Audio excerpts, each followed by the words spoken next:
Hello guys, তো আজকে আমি নিয়ে এসেছি আমার কেটিএম ডিউক 200-এর ব্রেক সিস্টেমটা দেখানোর জন্য আপনাদের সবাইকে। তো এখানে ব্রেক সিস্টেমে দিয়েছে আমাদের বাইব্রের ব্রেক। তো এখানে সম্পূর্ণ ডেটাটা দেওয়া রয়েছে, আপনারা দেখে নিতে পারেন কি সব কিছু দেওয়া রয়েছে। তো আপনাদের একেবারে আমি টায়ারের কাছে গিয়ে আমার ব্রেকটা চেক করিয়ে দিচ্ছি, ঠিক আছে।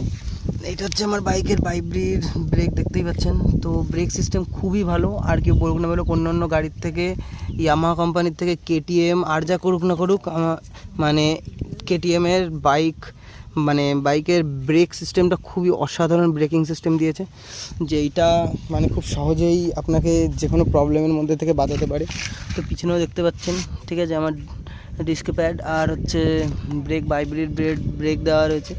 তো এগুলো চেঞ্জ করতে হয় প্রতি 4 মাস থেকে সাড়ে 5 মাস বা 6 মাসের ভিতরে প্রত্যেকটা সময় ব্রেক প্যাডগুলো ব্রেক শুগুলো চেঞ্জ করতে হয়।